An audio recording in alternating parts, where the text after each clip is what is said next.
शादीशुदा लोगों को एक बड़ी सीख देने वाली कहानी। पत्नी ने न जाने क्या किया था कि पति ने उसे एक के बाद एक कई थप्पड़ जड़ दिए। हमेशा हर सिचुएशन को शांति से हैंडल करने वाली पत्नी भी इस बार इतनी अशांत हो उठी कि उसने अपनी चप्पल ही निकालकर पति की ओर दे फेंकी। चप्पल पति के बालों को छूते हुए निकल गई। ये किस्सा यहीं पर खत्म हो सकता था, मगर पति ने इसे अपनी मर्दानगी का विषय बना लिया और बात बद से बदतर होती चली गई। रिश्तेदारों ने भी आग में घी का काम किया। किसी ने कहा, जो औरत अपने पति को चप्पल से मार सकती है वो ना तो वफादार हो सकती है और ना ही पतिव्रता। ऐसी औरत परिवार ही नहीं पूरे समाज पर कलंक की तरह है। बीवी के पक्ष वाले कहाँ पीछे रहने वाले थे। किसी ने कहा 21वीं सदी में भी जो स्त्री के साथ मारपीट करते हैं उन्हें तो जेल भेज देना चाहिए। तो कोई कहता जरूर उसको कोई और पसंद आ गई होगी इसलिए अब पत्नी से मारपीट करने लगा है। बात कोर्ट तक पहुंच गई।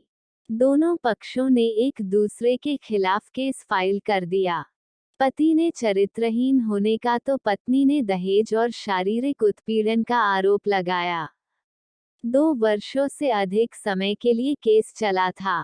इन 2 वर्षों के दौरान दोनों पति पत्नी अलग अलग रहते थे।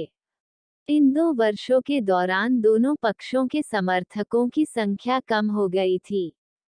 पहले जहां दोनों पक्षों में समर्थकों का समूह होता था, अब गिने चुने लोग रह गए थे। पति और पत्नी दोनों की आर्थिक स्थिति भी इस समय के दौरान नीचे गिर चुकी थी। जिन्हें वो अपना शुभचिंतक समझ रहे थे, पैसों की बात आते ही उन्होंने भी अपना पलड़ा झाड़ लिया था। अगर कोई देने को राजी भी हुआ तो मोटे ब्याज की शर्त पर। आखिरकार वही हुआ जो सब चाहते थे, डाइवोर्स। हर कोई खुश था, दोनों पक्षों के रिश्तेदार, उनके माता पिता और दोनों के वकील। लेकिन 5 साल की सुखद शादी और एक सुंदर बेटी होने के बाद मिले इस डाइवोर्स से पत्नी मूक थी और पति शांत। शायद ये एक इत्तेफाक ही था कि इस खुशी को मनाने के लिए दोनों पक्ष के लोग एक ही चाय की टपरी पर बैठे, आमने सामने।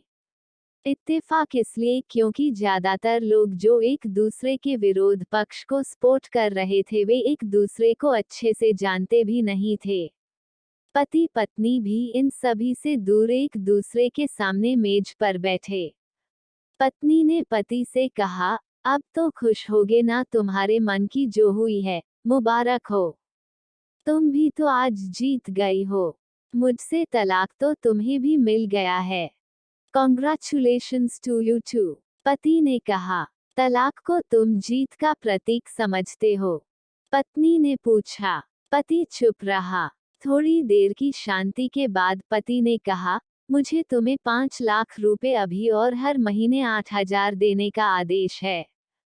अभी मेरे पास पैसे नहीं है, इसलिए हमारा मतलब मेरा जो सिटी में फ्लैट है उसे तुम्हारे नाम कर देता हूँ। पत्नी बोली, लेकिन उस फ्लैट की कीमत तो 18 लाख की है। हाँ, लेकिन हमारी बेटी तुम्हारे साथ है और आगे जाके उसके खर्चे भी बढ़ेंगे, तुम्हें थोड़ी आसानी होगी। पति ने कहा, नहीं नहीं, मुझे सिर्फ 5 लाख ही देना और तुम हर महीने 8,000 तो देने ही वाले हो, मैं मैनेज कर लूंगी। अगर 5 लाख नहीं है तब भी कोई बात नहीं। पत्नी बोली। दोनों फिर से शांत हो गए। पति सोचने लगा, कितनी भोली और समझदार है ये औरत जो कुछ समय पहले तक मेरी पत्नी थी और अब अनजान। ये वही है जो कम से कम खर्चे में घर चलाती और पैसे बचाकर मेरे जन्मदिन और बर्थडे पर हमेशा मेरे लिए नए कपड़े खरीद लाती।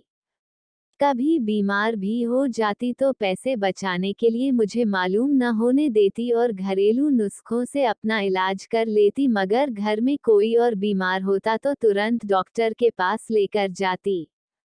मेरी ही मति मारी गई थी, मैं ही अपनी झूठी मर्दानगी के चक्कर में इतनी बड़ी गलती कर बैठा। पत्नी के दिमाग में भी उथल पुथल चल रही थी। अभी भी वैसा का वैसा ही है, पहले भी खुद से ज्यादा हमारे बारे में सोचता था और अब भी वही कर रहा है। ये वही आदमी है जो मुझे एक्सीडेंट से बचाने के लिए खुद मोटरसाइकिल के आगे कूद पड़ा था और अपनी उंगली तुड़वा बैठा था। पता नहीं कौन सी मनहूस घड़ी में मैं झगड़ा कर बैठी। पति ने मौन तोड़ते हुए पूछा, अब तुम्हारे कमर का दर्द कैसा है? ज्यादा तकलीफ तो नहीं होती। पत्नी हल्का सा मुस्कुराए और बोली, अभी भी होता है, अब तो पेट में भी क्रैम्स उठते हैं। वो तो होगा ही, तुम योगा या कसरत भी तो नहीं करती हो। अब किसी गायनेकोलॉजिस्ट को जरूर दिखा देना।